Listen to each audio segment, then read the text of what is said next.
Hello and welcome to Something Rhymes with Purple, because something does rhyme with purple, and this is, after all, a podcast all about words and language in which I, Susie Dent, and Gyles Brandreth discuss all manner of things wordy and, well, just basically whatever comes into our head, but hopefully in a soothing, entertaining, what can we say, Gyles? Authoritative way? Perhaps not always authoritative. There are some subjects that we don't really know our way around. It's always authoritative when you speak, because you do know your stuff.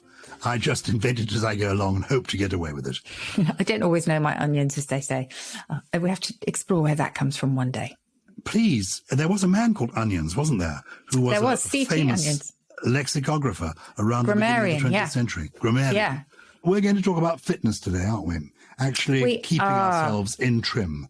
Yes. Now you do. Yeah, well, you do, because all the way through lockdown, I remember the joy of sitting down to my computer when, I hadn't really been able to talk to that many people. Obviously, I had my wonderful daughters at home, but, we were cut off, weren't we? We were out of touch, quite literally, with the world. And so the joy of seeing you on my computer, and then you would talk wistfully about the lovely walks that you would do every single morning during lockdown. I must be honest with you. I have a nostalgia for lockdown. I have a nostalgia for the early days of COVID. I know this is terrible because there were people listening. No, it's not. I think a lot of people do. Well, I'm glad. Yeah. But if you had somebody, who suffered from COVID, or your business went up the spout because of it, we are not unsympathetic. But the truth is, those early days when there were fewer aeroplanes in the sky, when somehow we felt encouraged to go out on our own for a walk.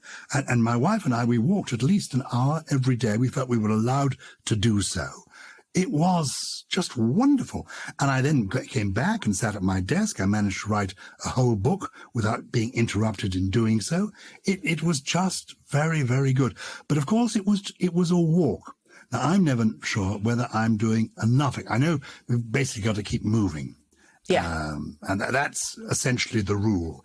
To get through the next 10 years, as my doctor says to me, to get through the next 10 years, keep moving through this 10 years. Just keep moving.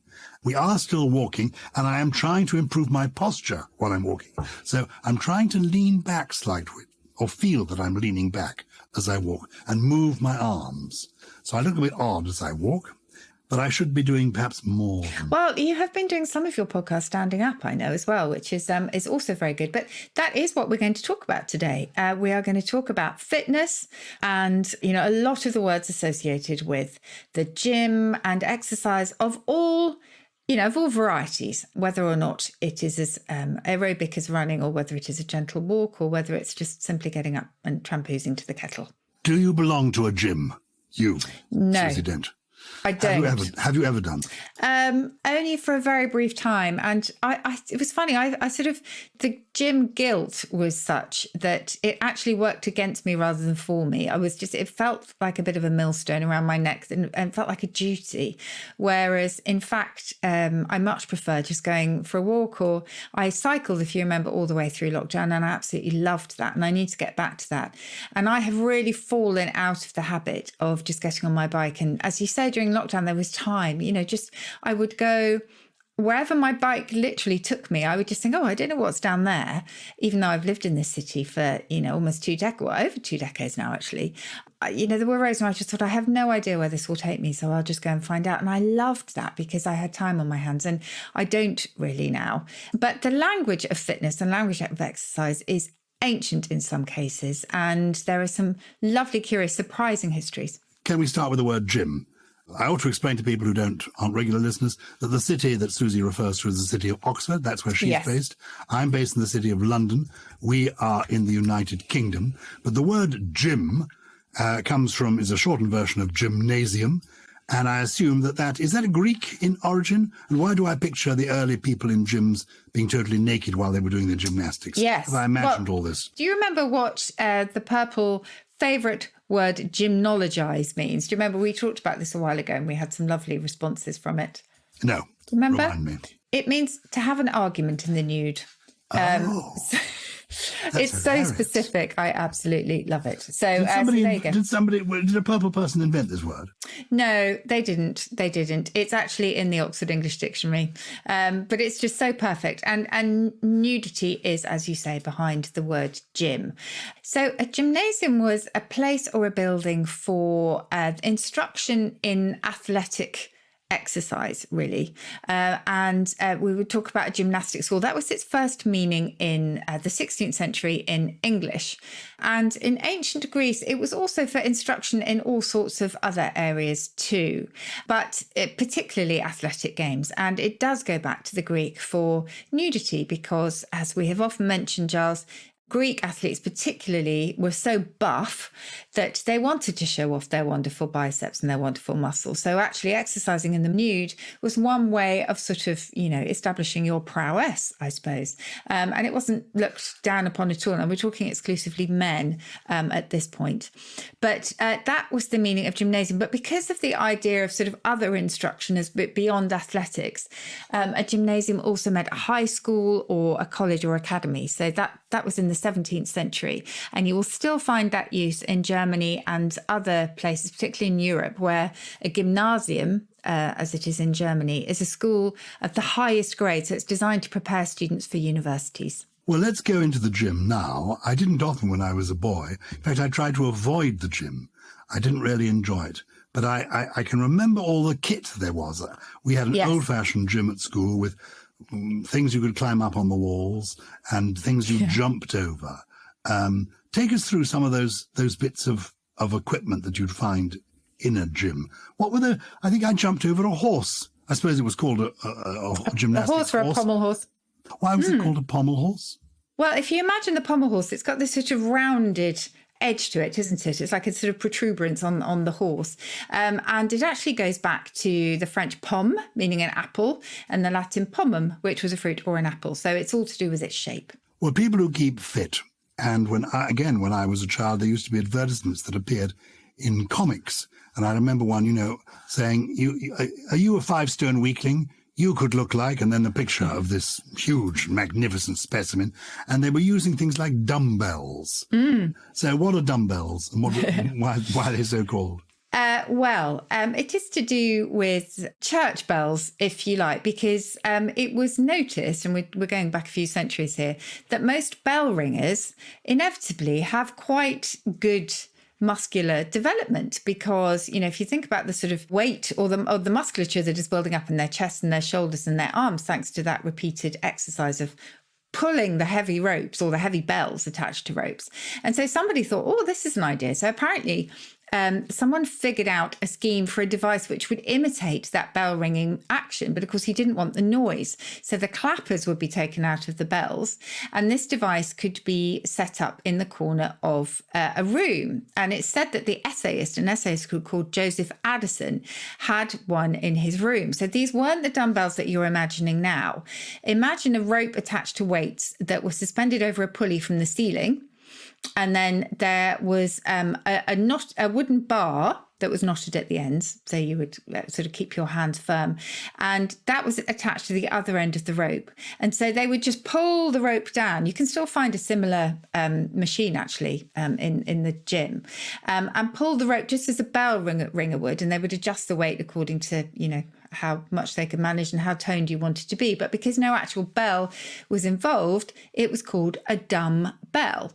And then people realized that they could get much the same kind of exercise, even if they get rid of the pulley and simply just have a sort of literally a bell-shaped item that was made of metal. And so you could sort of lift those up. So you've got the bar, and then you've got those two round bits at the end. You threw in there the name of Joseph Addison as though, the essayist.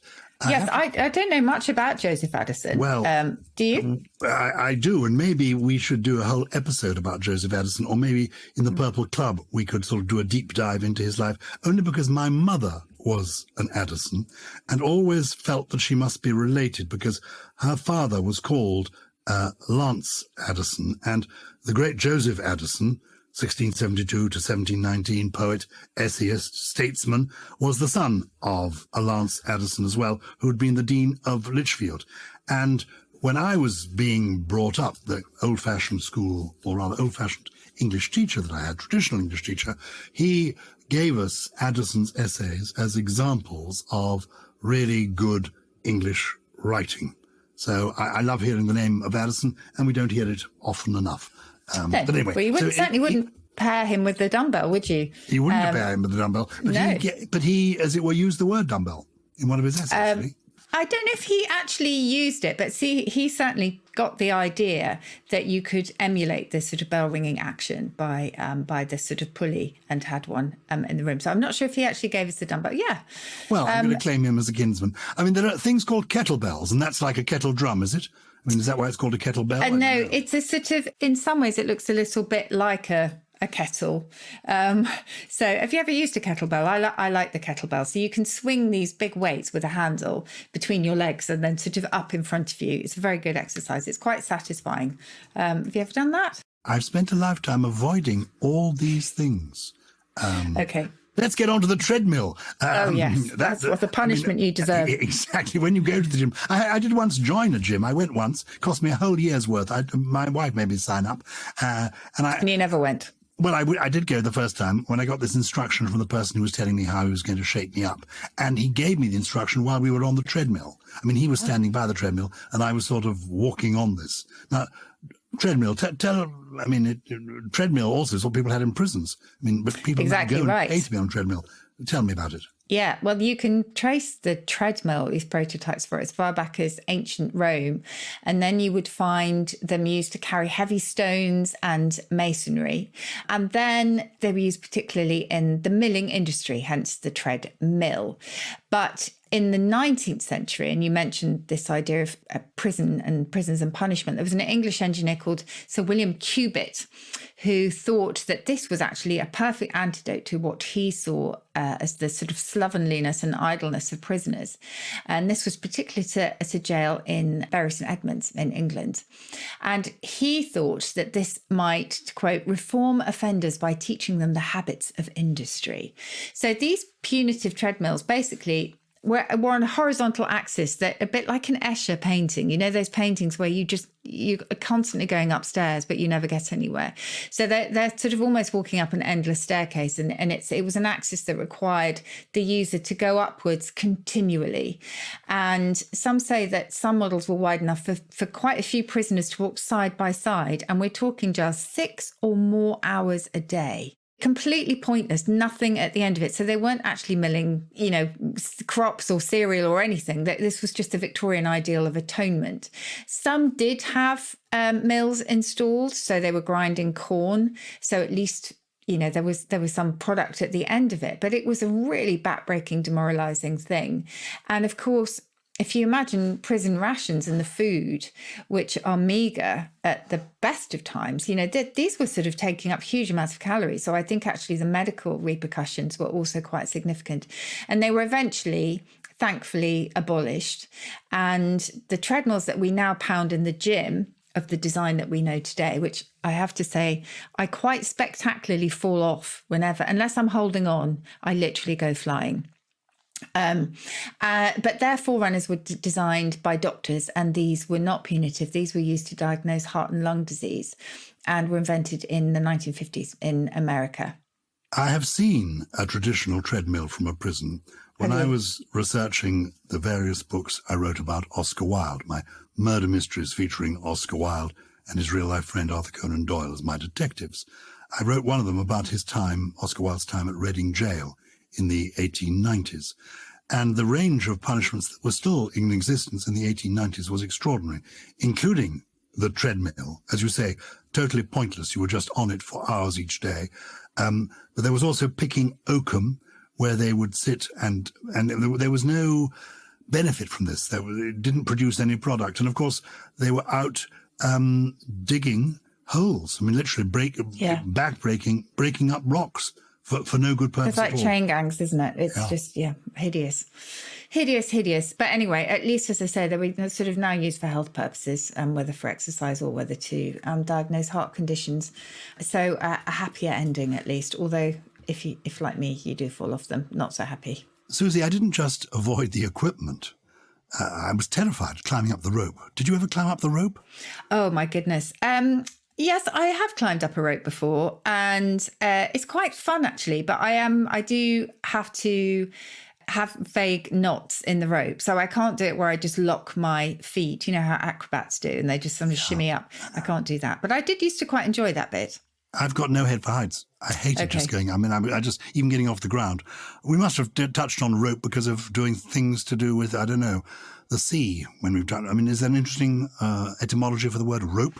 Oh, rope. I was going to take you through some of the moves, and then I was going to take you onto Zumba, which is my idea of hell. So rope is nothing really particularly interesting. It's just an old English word. And some people think it's got the same Germanic base as reap, which was to kind of cut grain. So just as you might sort of cut hemp into rope, but nothing particularly interesting there. But very interesting thing when it comes to, I think it's interesting. The squat. Now, if you're in a gym and you squat, it is very painful and that you feel it the next day. So squatting seems like such a simple exercise, doesn't it? But actually, in the gym sense, you have to have a very straight back, bend your legs. And I wish this was a visual thing so that we could actually do it together and I could show you. But anyway, I wish you could show me. Basically, it's a bit like squatting down to do anything really. And it comes from a French word, esquartir, meaning to flatten. So you are kind of flattening, squashing yourself when you squat down. And equally, if someone is quite squat, they look a little bit squashed, don't they? Have you sort of ever wondered about squatting in a building? Like, have you ever had squatters anywhere near you? Oh, I thought you were going to ask me if I've ever been squatting. Have you? I avoided squatting when doing gym. I'm not proud of any of this. I'm now regretting it and I'm ashamed. And my personal trainer, Tamsin, who does listen, she has now become a purple person. Well, I'm not as regular with her as I ought to be, but I do recognize her when she comes to the door, and she's brilliant.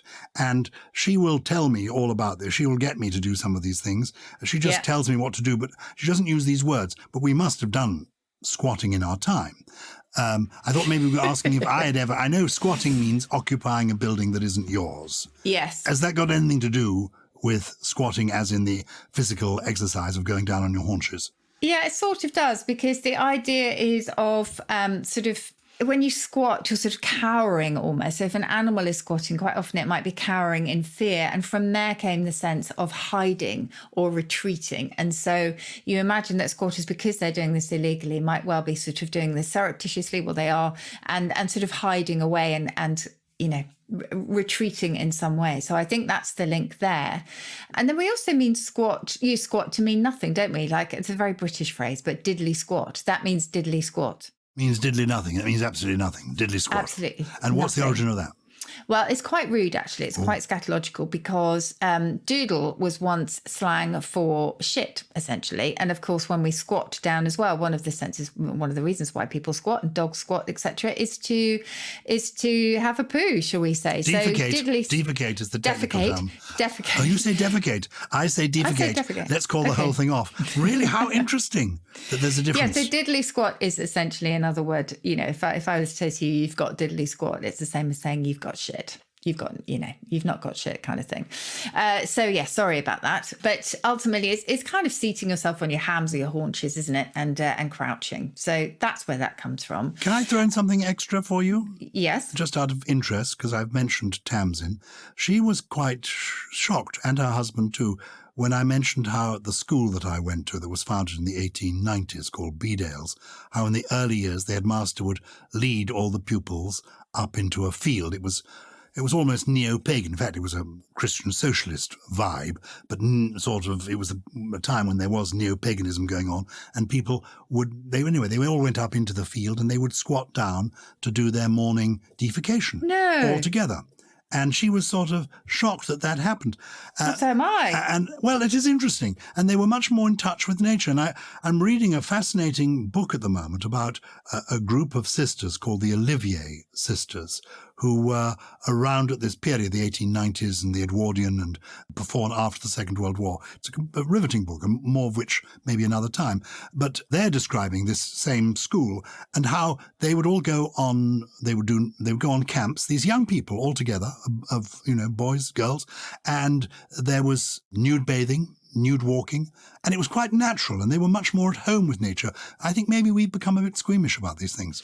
I don't know. I'm kind of, it's not, I don't think I'm feeling squeamish. I'm just thinking about the hygiene. I mean, there's a lot of stuff in the news about, the horrible releasing of sewage into the seas, etc. I think this was in an organised way. They went up to a field that needed fertilising. Oh, okay. And that was human manure. Yes. Oh, it was human manure, totally. Oh, absolutely. And I'm sure they were using dock leaves as a loo paper. It was a very respectable group of people. Well, moving on from squatting in whatever sense, I see you as less of a burpee person. And burpees, again, are infernal. They're just hideous. Have you ever done a burpee? You mean belching? No. Okay. I'm going to show you a burpee. I'm going to take my headphones off. I'm going to show you a burpee because I can only manage one. You can describe it as I'm doing it. Okay. Okay. She's taken her headphones off. I'm watching her on Zoom, everybody. She's taken her headphones off. She's in her front room in Oxford. And, and she sort of jumped. Well, I don't know if you could see the full extent of that, could you? I could. Basically, her arms went forward onto the floor while her legs went bouncing back. Yeah. And then you spring up and you have to do this stupid arm thing at the end. And it's called, why is it called a burpee? Well, it's called burpees. I'm glad you asked. Because there was a general, and he was called, a doctor actually, he was called Royal H. Burpee, and he was a US psychologist. And he devised the burpee test to measure agility and muscular coordination. And the main thing is that was just one burpee. You have to do lots to make them really effective. And if you do, I have had to do 50 burpees in succession. Honestly, it's hell. But I see you more as a Pilates type of person, which is another eponym. Have you ever done Pilates? So telling me that General Burpee was a real person. When you're doing burpees, It's named after him. That is beyond. Let's just great name. Let's just savor that for a moment.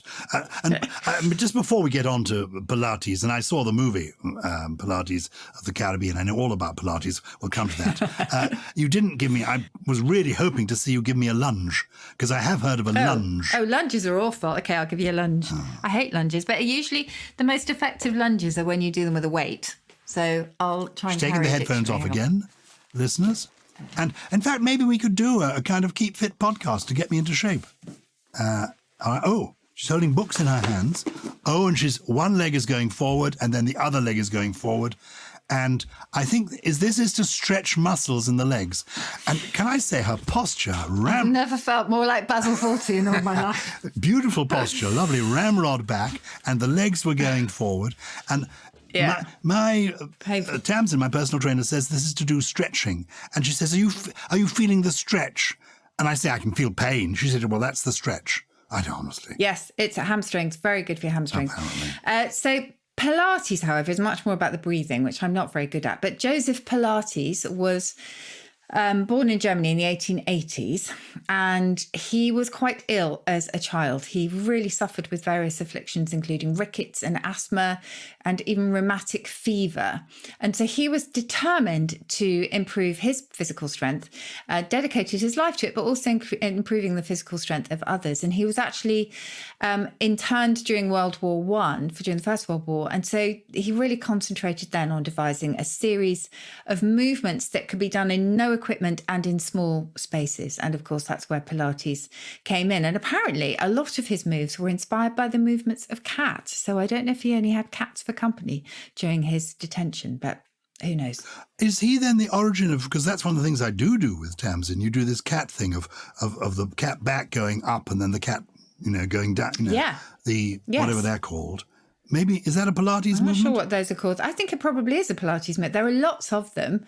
I found the breathing very difficult, so I'm afraid that's why I gave up. But also, I think I just need to be more, I've got a very bendy back, but there are you need a lot of flexibility in all your joints for Pilates. And I unfortunately came in on an advanced class and that put me off. The breathing is for me impossible because she's constantly saying, breathe in on as you move. It's unnatural, it's completely. Isn't it? I mean, why are we breathing in at that point now? Breathe out. I get totally confused.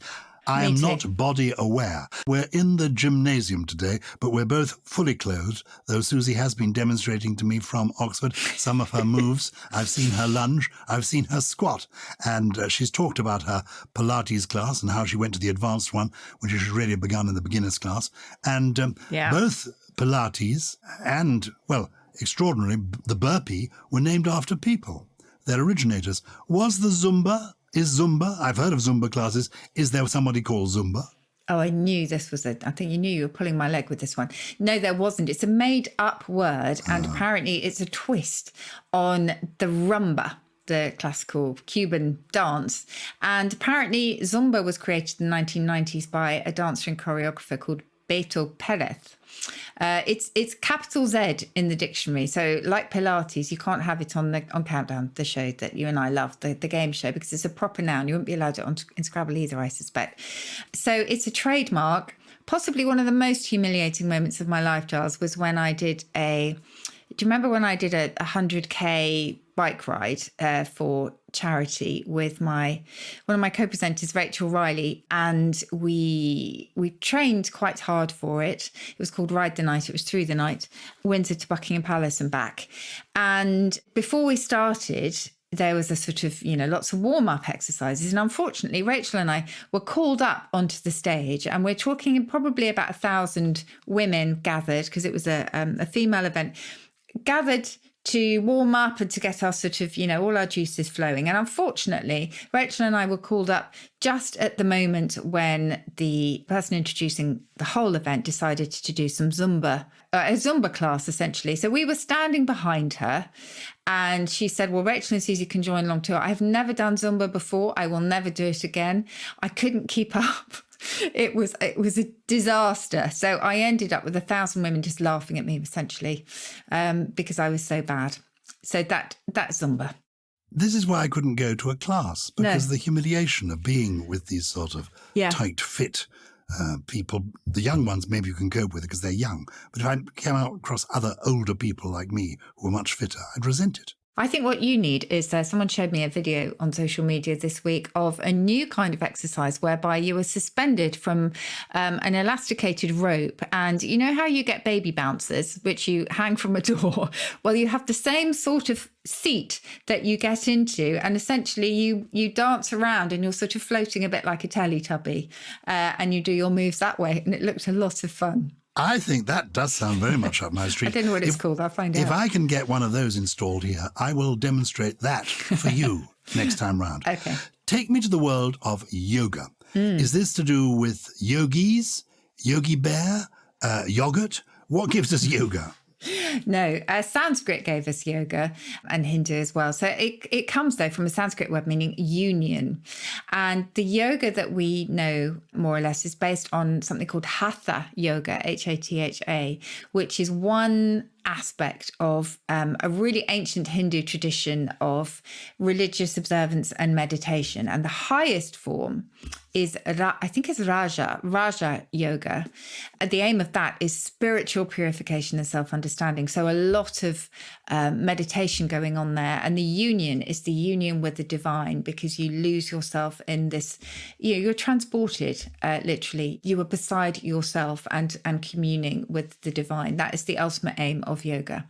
And are there interesting names for yoga positions? Because I've seen occasional books illustrating yoga positions, and things like the lotus seems to ring a bell. I mean, yes.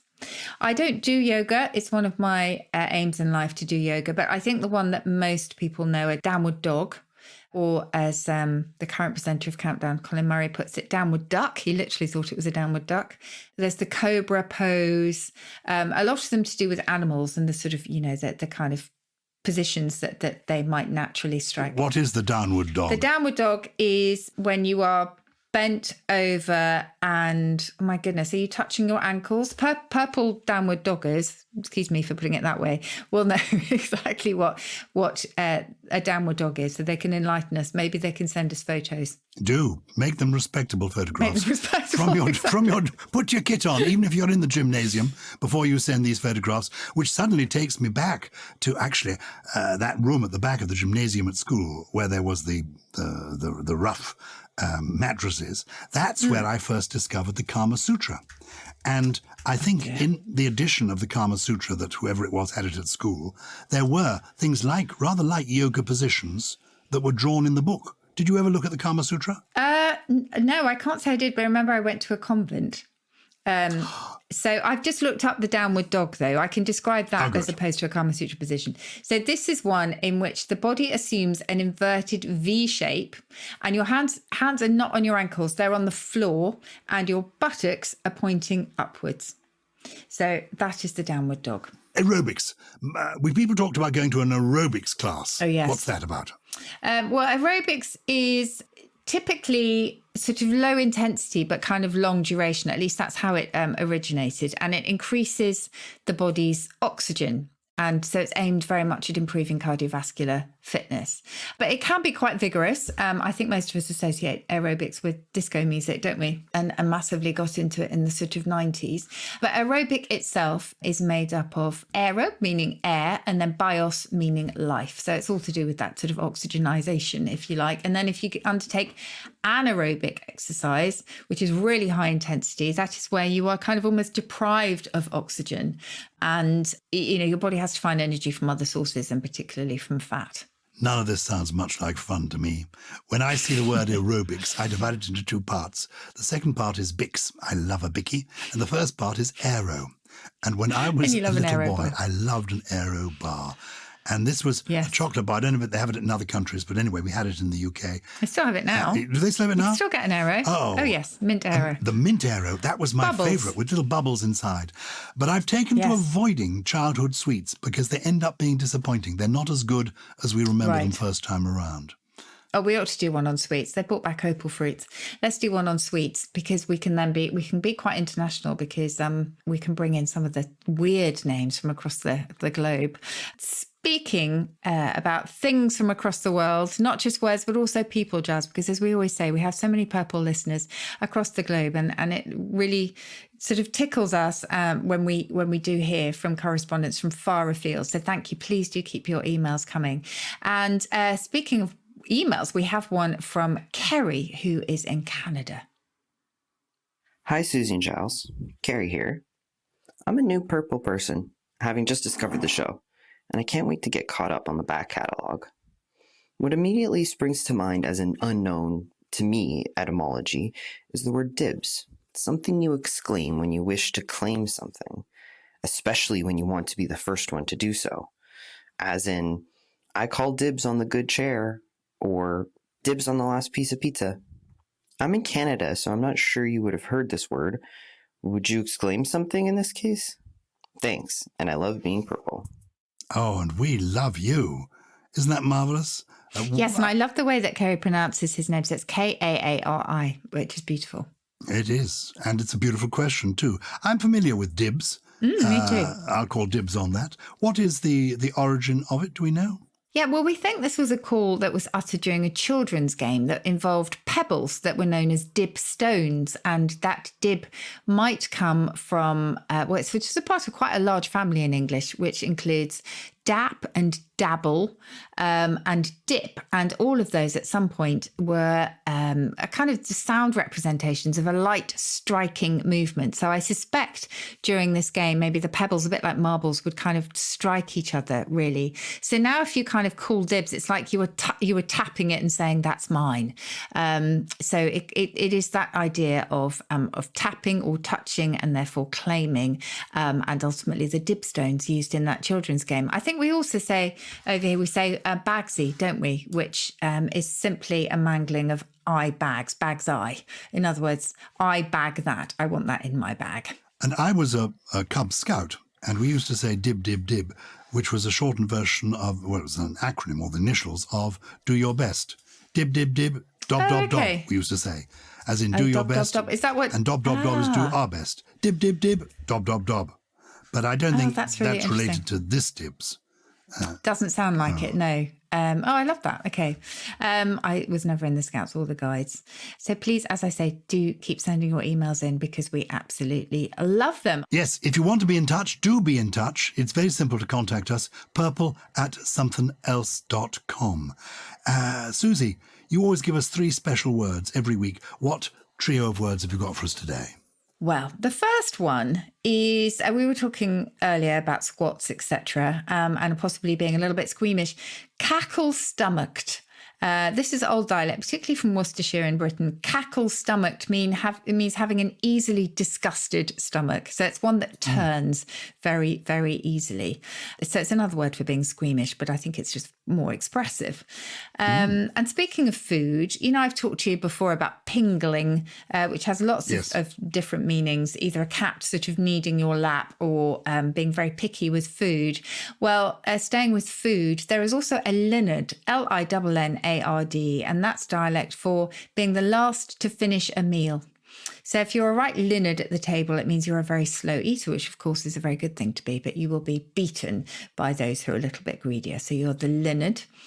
And finally, I only mentioned this, we'll never use it, but it made me laugh. Again, in another old dialect dictionary, I've been delving into those this week. The last name on earth that I would associate with tyranny is Norman. So Norman in Britain it's a fairly old-fashioned name, and it's often because we had comedians like Norman Wisdom. For those old enough to remember Norman Wisdom, it was very sort of slapstick, hapless comedy. Norman is normally associated with somebody who is just a little bit maladroit and more maladroit and clumsy. I love the way you say people old enough to remember Norman Wisdom. I knew Norman Wisdom. People old enough to have shaken the hand of Norman Wisdom. Indeed. So it's just got one entry in this dialect dictionary where Norman is an adjective for tyrannical, and it just made me smile. But I think it's all to do with the Norman conquerors, who of course they were the Northmen. Norman were Northmen, the ones who came from the north and conquered all. So it just made me smile. To be Norman is to be tyrannical. Lovely. 3 lovely words. And I've got 2 little poems today. Lovely. I've got 2 little poems because one of them is a poem that I think, shared with you before, but I'm sharing it with you again for a reason. The one I don't think I've shared with you before is by my friend Jane McCulloch. It's from a collection called The Breaking Wave. And a lot of her poems are about the travails of love from a woman's perspective. And this very short 4-line poem is simply called You Still Don't Understand. I tried to tell you in a letter. Now I'll say it in a verse. When good, no one was better. When bad, no one was worse. That's brilliant. It's a great poem, isn't it? It is. Summing up a relationship that's been and gone. And speaking of relationships that come and go, Susie, you and I think next week will be saying goodbye to our friend Lawrence, who has been our producer on hundreds of these very special Pretty much podcasts. all of them from the start. And he has made up what it is. We've done 170 or 80, or anyway, he's been there right. But anyway, but he seems to want to, I don't know, do other things with other people. I don't know how that could possibly be. But there we go. No, so, he has had a very thoroughly deserved promotion and is going to go on to be an executive producer somewhere else. So good luck to Lawrence, and boy, will we miss you. And so my poem for him is my favourite poem by Hilaire Belloc. And it's, again, just 4 lines, and it goes like this. And I have shared it before, but I couldn't think of a better one to share with Lawrence than this. From quiet homes and first beginning out to the undiscovered ends, there's nothing worth the wear of winning but laughter and the love of friends. So this is thanking Lawrence for the laughter and the friendship. Yes, thank you. And genuinely, anyone who is a purple person and who does enjoy the podcast, they really have Lawrence to thank, because he's more than our sort of third wheel. He's the hub, isn't he? And so we will miss him greatly. So good luck to Lawrence, and thank you to all of you for continuing to stay with us, 170 odd podcasts in. Do keep listening, and also do join the Purple Plus Club if it appeals. We would love to have you to listen to more witterings twice a week. You will get those. If you loved the show, please follow us wherever you get your podcasts, and do recommend us to friends and family. And we are now on social media. You can find us on @SomethingRhymes on Twitter and Facebook, or @SomethingRhymesWith on Instagram. And you know, Susie, people run up to us in the street and say, I'm a purple person. And I think we should do it like they used to have advertisements for promotions for newspapers in the 1950s on the seaside. You would go up and you would say, you are Lobby Ludd and I claim my £5. I think people who come up and say, I'm a purple person, we should have one of those sweets called a Purple Heart that we can give to them. Oh, that's a lovely idea. It's a thought, anyway. Something Rhymes with Purple is a Something Else and Sony Music Entertainment production. It was produced by Lawrence Bassett and Harriet Wells, yay! With additional production from Chris Skinner, Jen Mistry, Jay Beale, and is he still with us? Yes, he's doing the downward dog somewhere. Where Lawrence is doing the upward dog, and Gully is just, I don't know, he's just squatting somewhere in the corner. What she's doing is diddly squat.